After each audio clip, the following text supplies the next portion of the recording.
Alors bonjour à toutes, donc j'ai que des femmes. Alors aujourd'hui je vais vous présenter une communication réalisée avec ma collègue Gaëlle Potin qui s'excuse qu'il n'a pas pu être là aujourd'hui de la Réunion, donc voilà, elle a une bonne excuse. Alors elle s'intitule « La sobriété, une solution pour faire face à la vie chère », résultat d'une étude qualitative menée à la Réunion. Alors le contexte de la recherche est simple.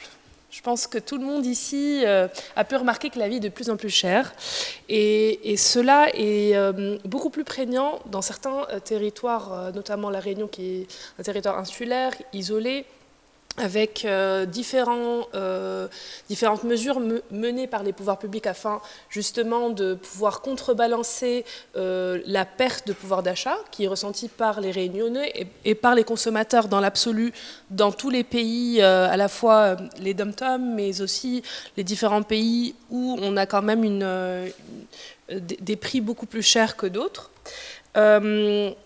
Et donc, on a aussi pu constater que après le Covid, les prix ont augmenté donc de manière significative avec donc j'avais des taux sur les différents taux d'inflation, notamment qui sont donc en 2019 le taux d'inflation était à 1,1%.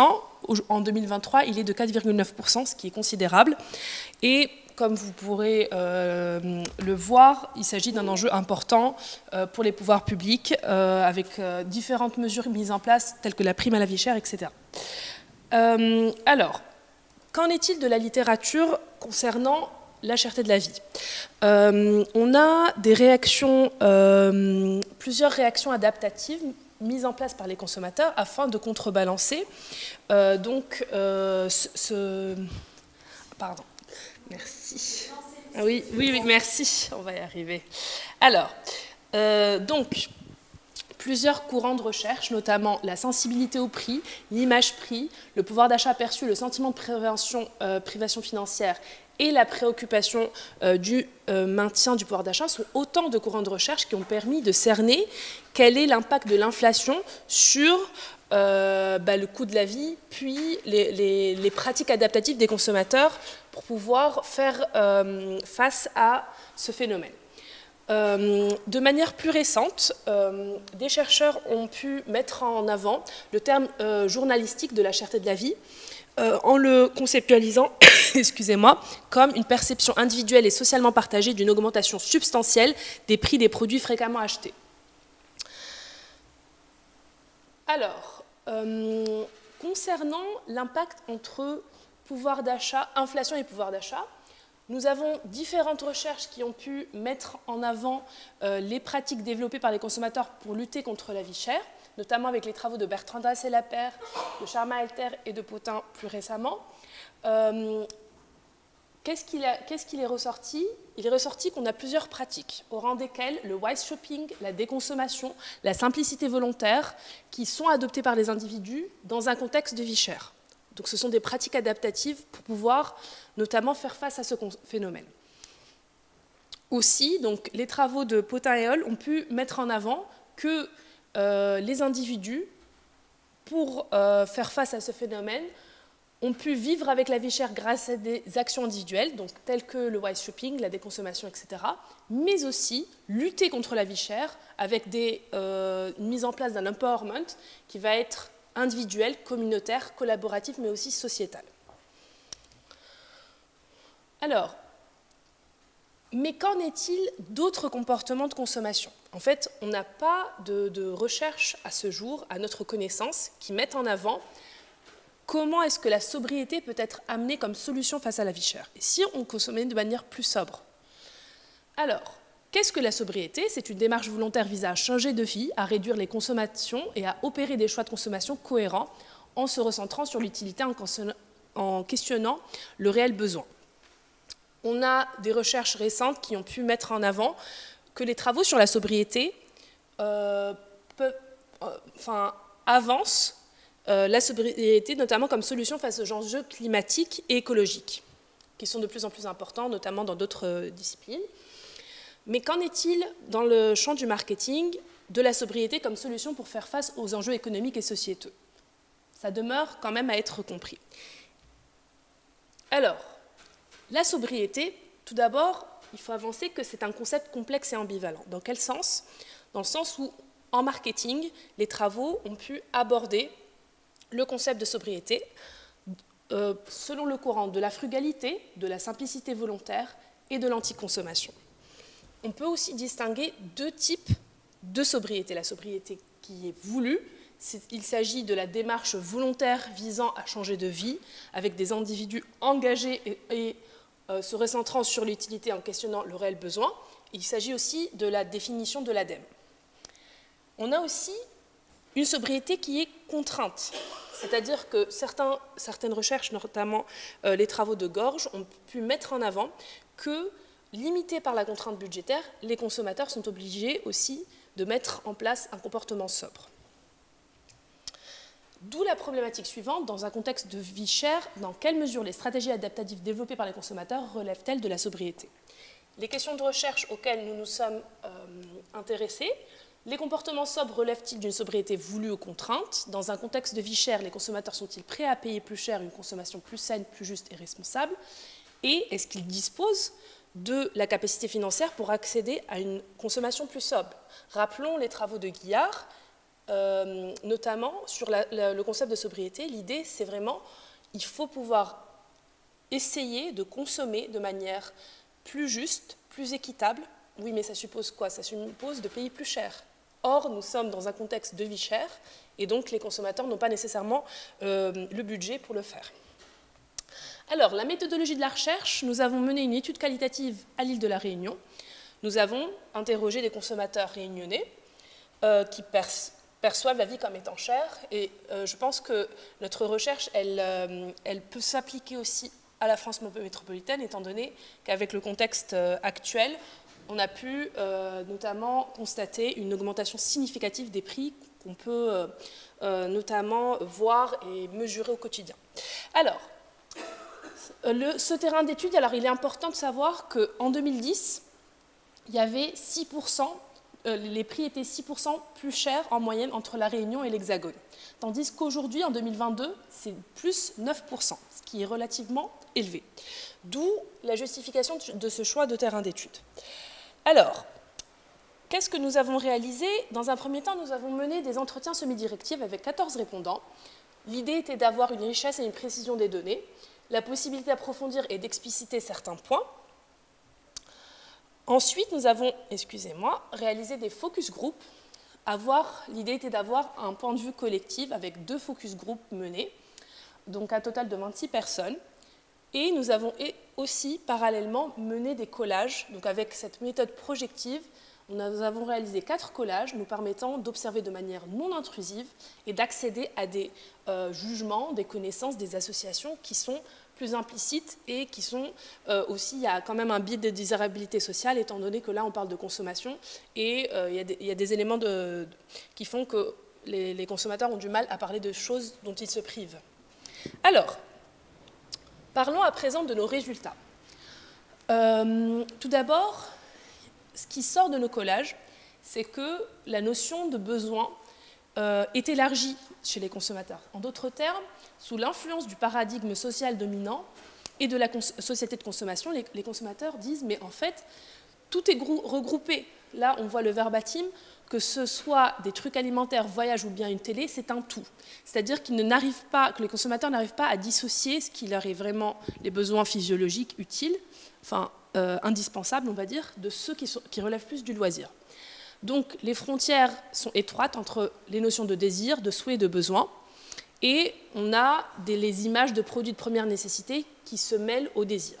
On peut le voir ici avec notamment les produits liés à les lessives, aux couches pour les bébés, au lait, etc., aux voitures plus ou moins luxueuses, etc. Ensuite, nous avons pu aussi mettre en exergue, de par l'étude des collages, que les besoins font écho à des dépenses non compressibles pour survivre, mais aussi à des dépenses contribuant au bien-être. On a ici le verbatim, aujourd'hui n'a des gens que n'a besoin, excusez-moi, c'est en créole, du coup, pour s'évader. Si on enlève tout ça, nous plus vivre, nous sera triste. En d'autres termes, si on enlève la consommation et l'ensemble des produits que les consommateurs peuvent s'offrir, ils seront tristes, ça a un impact sur leur bien-être. D'où l'enjeu, ici, de la vie chère et de la sobriété. Alors, de ce qui ressort aussi de nos résultats, c'est qu'on a une influence sociale et un besoin d'appartenance qui est conséquent, et notamment la consommation ostentatoire. Donc, quand on regarde certains verbatims, nous sommes dans une société comme ça, s'il n'a point le dernier sac des iguales, ma fille, ou les pas à la mode, etc. Ici, on a aussi un extrait du collage. On n'achète pas le produit, on achète la marque.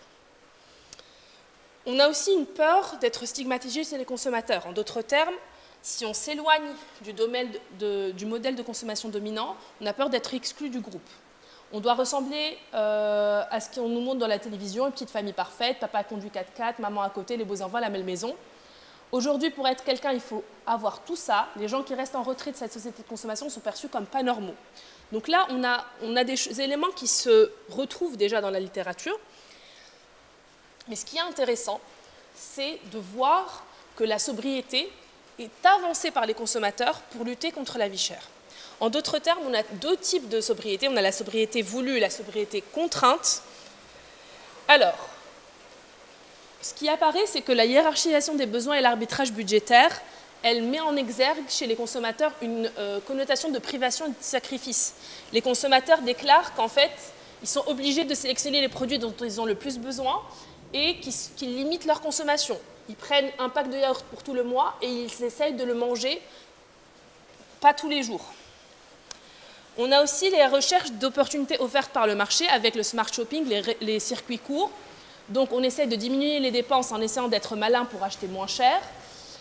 Ça va surtout côté de la promotion, ça arrive moins cher, le marché forain, les moins chers. Donc les consommateurs essayent de trouver des circuits de consommation alternatifs qui sont moins chers pour donc être dans une démarche de smart shopping. Alors, la sobriété est aussi freinée par le coût de la vie. En d'autres termes, ça peut être une solution voulue. Donc, les consommateurs conscients d'être sous l'influence de la sobriété, de la consommation et du flou existant entre besoins et désirs, la sobriété pourrait être un levier d'action pour faire face à la vie chère et pour faire réagir les entreprises et les politiques publiques. Ici, ce qui ressort, c'est à nous de changer notre méthode. Il nous faut vivre autrement et ne pas être accro à ce qu'on nous apporte. Et c'est là qu'on va se mettre autour du table et qu'on va revoir les prix. En d'autres termes, ce que disent les consommateurs, c'est que s'ils réduisent leur consommation, les pouvoirs publics, les distributeurs vont se mettre autour de la table et ils vont devoir trouver des solutions à cette cherté de la vie. Alors, quels ont été les apports théoriques de cette recherche? Tout d'abord, on a mis en avant des réactions des consommateurs face à la vie chère. On a des réactions. Le consommateur, ils vont consommer plus simplement face à la vie chère. Ils vont consommer moins et ils vont consommer moins cher, mais pas forcément plus cher. Et donc, ça remet en question les travaux, notamment avancés par Valérie Guillard, qui notamment met en exergue que adopter des pratiques sobres, ça suppose quand même de consommer plus cher pour avoir accès à des produits plus justes, plus responsables, etc. On a aussi la mise en avant du rôle des consommateurs dans l'adoption de la décroissance et de la sobriété en tant que nouveau mode de production et de consommation, qui ressortent de nos recherches et qui viennent enrichir les travaux de Gossen de 2019 et de Zakara Zminska en 2021. On contribue également à la compréhension du cheminement de la sobriété contrainte à voulu en tant que réaction à la vie chère. On prolonge les travaux visant à réaliser une typologie des réactions face à la vie chère, notamment avec les travaux de Potin et Hall. Et enfin, les différents collages réalisés permettent de mieux comprendre les nombreux postes de dépenses et les causes qui contribuent au sentiment de vie chère, qui viennent étant notamment les travaux de Bertrand Dias, 2017. Alors, concernant les apports managériaux, que doivent mettre en œuvre donc à la fois les pouvoirs publics mais aussi les distributeurs? Tout d'abord, il est important de déployer un marketing de la sobriété, d'accompagner la transformation du rapport des individus à la consommation et ainsi contribuer à l'évolution des représentations de ces derniers. Donc comme on peut le voir, les pouvoirs publics ont un rôle à jouer. Il s'agit ici d'amener le consommateur à repenser ses besoins, à réduire sa consommation en opérant des choix cohérents et davantage qualitatifs, notamment avec les pratiques de smart shopping et notamment donc de comparaison des prix.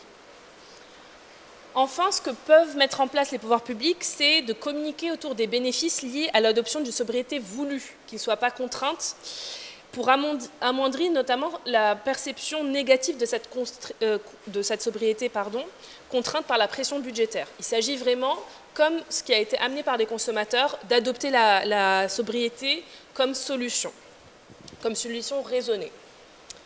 Enfin, concernant les limites et les voies futures de recherche, alors nous avons fait le choix d'étudier l'île de la Réunion et assurément, on va avoir des limites en termes de validité externe. Donc l'idée, ça serait de répliquer les analyses dans le cadre d'autres contextes géographiques. Et la deuxième limite, c'est la situation insulaire du terrain. Donc il faudrait aussi répliquer avec d'autres terrains qui soient moins isolés par rapport à l'Europe, etc.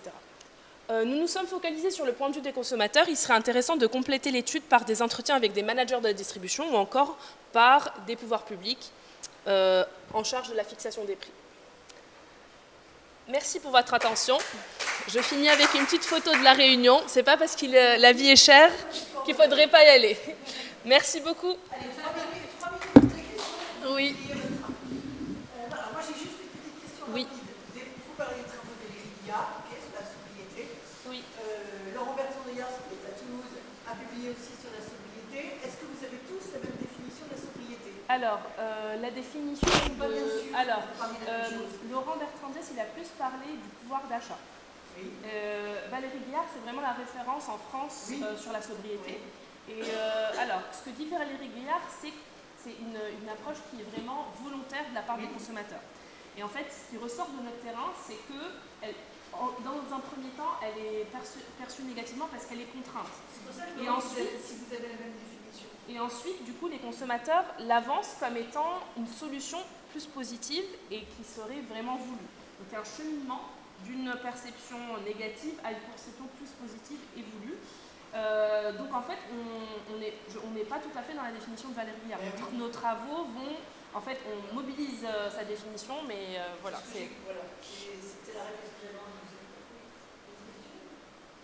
vous. Juste une dernière question. Laurent Bertrand-Deyard parle de sobriété normative. Oui. Vous n'en parlez pas? Alors non, il faudrait que je regarde le concept de sobriété normative. Je pense à Laurent Bertrand-Deyard. Alors on a bien fait la recherche sur la sobriété matérielle, mais normative, donc c'est la sobriété par rapport aux normes de consommation. Il faudrait qu'on... Oui, c'est intéressant comme référence pour creuser. Oui.